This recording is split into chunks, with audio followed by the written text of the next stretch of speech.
15절까지 같이 합독하시겠습니다. 스데반이 은혜와 권능이 충만하여 큰 기사와 표적을 민간에 행하니 이른바 자유민들 즉 구레네인 알렉산드리아인 길리기아와 아시아에서 온 사람들의 회당에서 어떤 자들이 일어나 스데반과 더불어 논쟁할세 스데반이 지혜와 성령으로 말함을 그들이 능히 당하지 못하여 사람들을 매수하여 말하게 하되 이 사람이 모세와 하나님을 모독하는 말을 한 것을 우리가 들었노라 하게 하고 백성과 장로와 수행관들을 충동시켜 와서 잡아가지고 공회에 이르러 거짓 증인들을 세우니 이르되 이 사람이 거룩한 곳과 율법을 거슬러 말하기를 맞이하지 아니하는도다.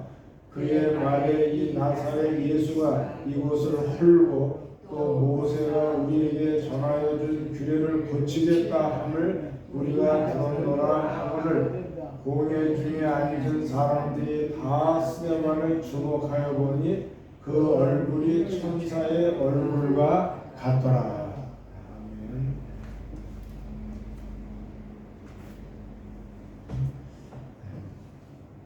초대교회가 부흥을 하니까 이제 인원이 늘어나고 사도들로만 그 통제가 불가능해서 집사님들을 뽑아요.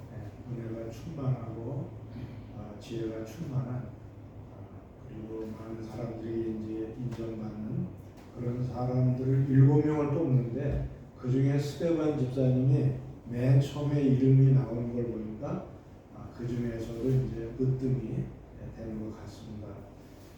오늘 초대교회에서는 스데반 집사님에게 초점을 맞춰가지고 그 집사님의 이제 일생을 다뤄요. 왜냐하면 순교를 하시기 때문에 짧은 기간에 그 생애를 여기서 다루는데요. 그 중에서 은혜와 권능이 충만하고 스데반 집사님이 스데반이 은혜와 권능이 충만하여 큰 기사와 표적을 민간에 행하는 거의 그 사도들과 같은 그런 수준의 신앙 생활을 하고 있었어요. 그런데 자유민들이라고 하는 세상 말하면 종교 깡패, 정치 깡패라고 우리가 보는데 이 사람들은 종교 깡패입니다. 그래서 구레네, 알렉산드리아, 길리기아, 아시아의 디아스포라 퍼져 있던 유대인들이 그 회당에서 대표격이 되는 그나마 그래도 좀 거기서 큰 소리치는 그런 사람들이 한 4-5 군데에서 디아스포라 돼서 흩어져서 회당에 있던 자들이 이제 예루살렘에 올 기회가 있어서 와가지고는 스데반의 설교를 들은 거예요. 그래서 스데반에게 이제 좋지 않은 감정을 가지고 이제 논쟁을 하는 거예요. 그래서 해당에서 어떤 자들이 일어나 스데반과 더불어 논쟁할세 스데반이 이기죠. 지혜와 성령으로 말함을 당하지 못하니까 사람들을 매수해요. 그래가지고서 무슨 제목을 거냐면 모세와 하나님을 모독한다. 모세와 하나님을 모독한다. 근데 그래가지고서 백성과 장로와 서기관들을 충동시켜가지고 이제 경찰을 불렀겠죠. 그래서 잡아가지고 공회에 사내들인 공회가 그때는 삼법을 다 사법, 입법, 행정법을 다 가지고 있었어요. 공회 사내들인 공회에 이제 잡아가지고 그 앞에 세운 거예요. 법정에 이렇게. 근데 거짓 증인들 세워가지고 2가지 제목 아까하고 똑같아요. 거룩한 곳, 성전이죠. 성전과 율법. 그러니까 성전은 하나님에 대한 모독이고 율법은 모세에 대한 모독인데 그렇게 한다는 거죠. 거룩한 곳과 율법을 거슬러 말하는 소리가 들었다. 그리고 나사렛 예수가 성전을 헐고 또 모세가 전하던 율법을 고치겠다 하는 소리를 들었다는 거죠. 그래서 이걸 가지고 이제 제목을 삼아서 법정에 세웠습니다. 스데반의 설교한 거는 성전이 건물 성전이 기능을 다했다. 이제 참 성전인 예수님이 왔다. 그러므로 우리는 건물 성전에서 하던 그런 모든 것들을 의지하지 말고 이제는 참 성전인 예수님을 믿어야 된다. 근데 과거의 유대인들이 이 말을 이해할까요? 못할까요? 이들은 성전이 그들의 삶의 기둥이었어요. 그리고 모세의 율법이 그들의 삶의 지침이었어요. 근데 자, 예수님이 요한복음 2장 19절에서 뭐라고 그랬죠? 성전을 헐라. 그래야면 3일 만에 세우리라. 근데 그 성전을 건물 성전을 말한 거예요? 본인을 말한 거예요? 본인을 말한 거죠. 그러니까 예수님은 건물 성전을 인정 안 하는 거예요. 참 성전인 나를 헐어라. 그럼 내가 3일 만에 부활한다. 이 복음을 이제 스데반이 사도들을 통해서 깨달은 거죠. 사도들도 몰랐어요. 근데 성령 충만이 5수절의 성령 충만을 받자 깨달은 거예요. 이 깨달음을 계속해서 베드로가 설교하고 사도들이 설교하는 걸 스데반이 듣고 스데반도 깨달은 거죠. 건물 성전의 기능은 다했다. 예수님이 참 성전인 예수님이 오셨기 때문에 건물 성전인 기능은 다했다. 이제 예수님을 믿으면 된다. 이러니까 성전을 헐라 그랬다. 뭐 어떻게 했다 하면서 이제 스데반을 그렇게 적어한 거고요. 또 율법에 대해서는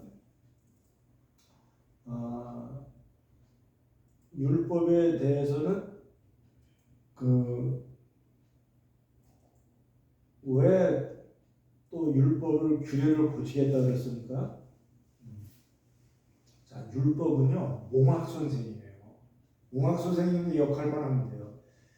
참 교사인 예수님에게로 인도하는 역할만 하면 되지 그 이상은 못해요. 율법으로 구원받는 거 아니에요.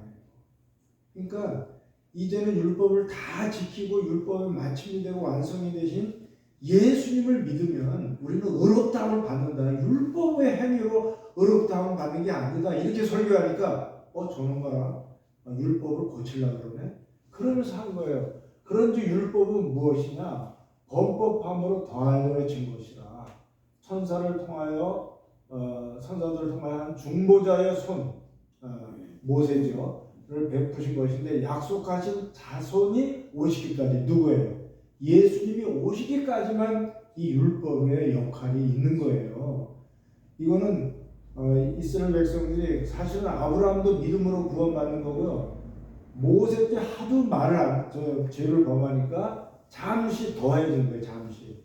근데 돼지꼬리 같이 더해졌다가 이제 필요 없으니까 잘라버리는 건데 율법의 규례를 고친다. 저는 이제 모세를 모독하고 하나님을 모독한다. 성전을 모독한다.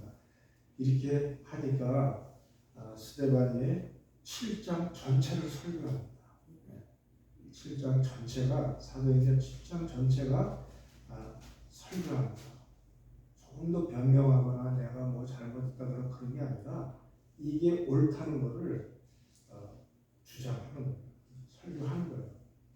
왜냐하면 스데반의 얼굴에 빛이 났다는 것은 이미 하나님과의 생명력이 연결되어 있었고 하늘의 전기가 흐르는 거예요. 스위치가 켜져 있는 거예요. 그 사람에게는. 그러니까 빛을 바라는 거죠. 그래서 사도행전 7장 전체를 설교하는데요. 마지막 부분이 관건이에요. 그 51절 돌에 맞을 만한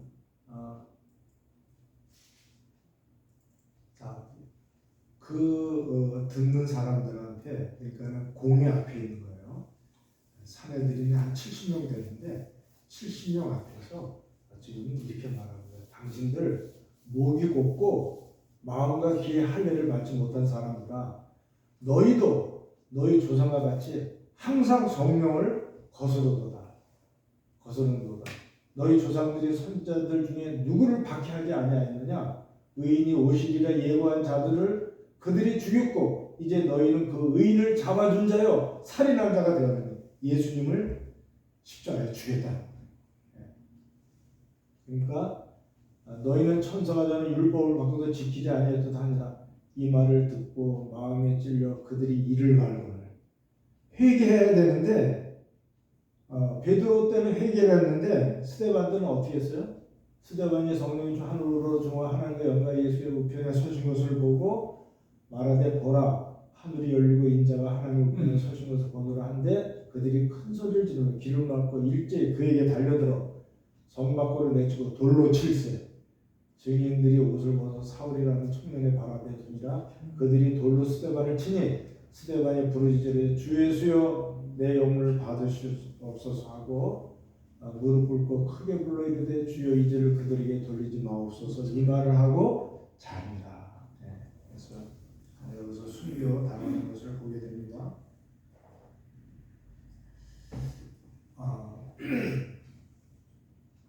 이때는요 머릿돌만한 돌로 쳐요. 그래서 거의 무덤에 이렇게 돌 무덤에 쌓일 정도로 돌을 던져요. 그러니까는 굉장히 아팠죠.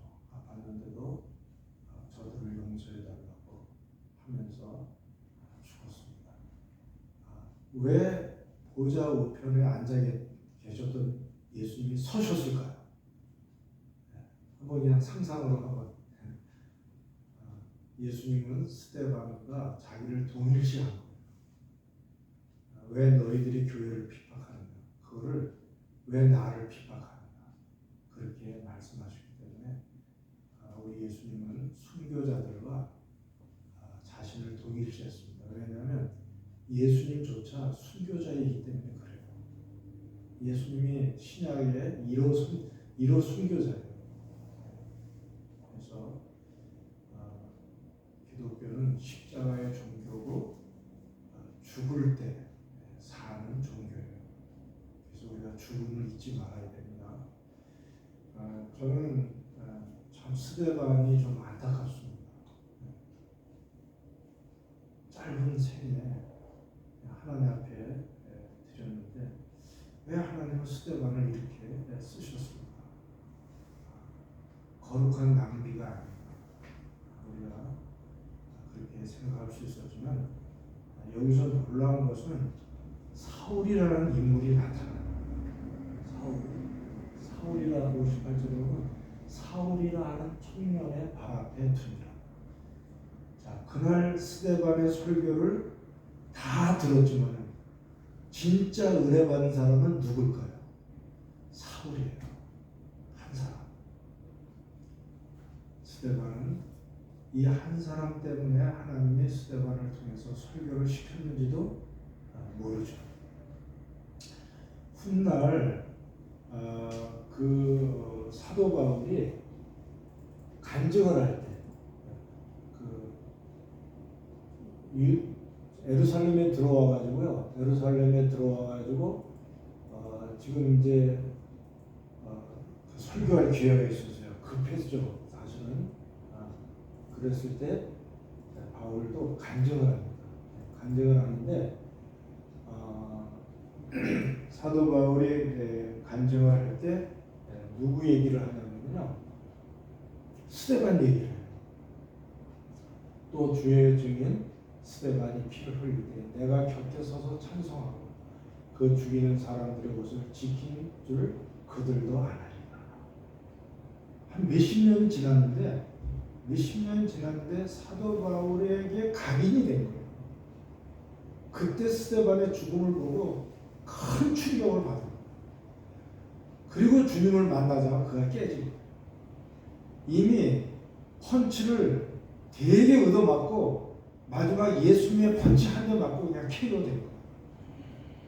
이미 벌써 스데반의 펀치에 많이 약해진 가운데 예수님의 펀치 한 번 맞고 KO 돼요.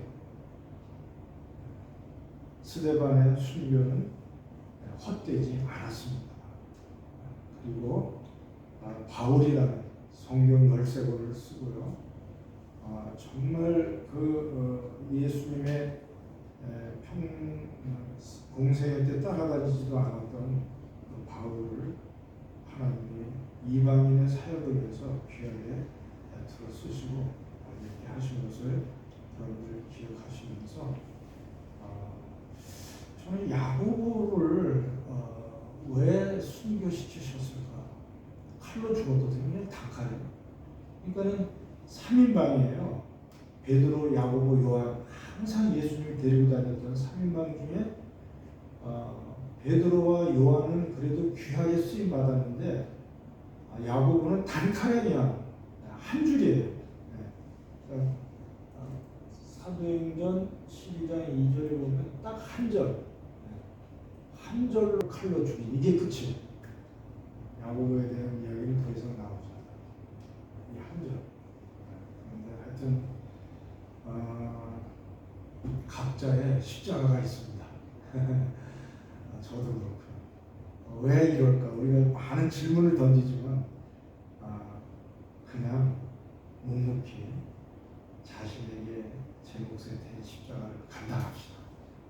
왜 주기철 목사님, 손양원 목사님에게 그런 순교의 십자가를 주셨습니까? 우리는 모릅니다. 그 당시에 홍택기라는 그 총회장은 신사참배를 결의했어요. 북미 의뢰에 불과한데 왜 여기다 우리가 목숨을 거느냐? 받아들이자.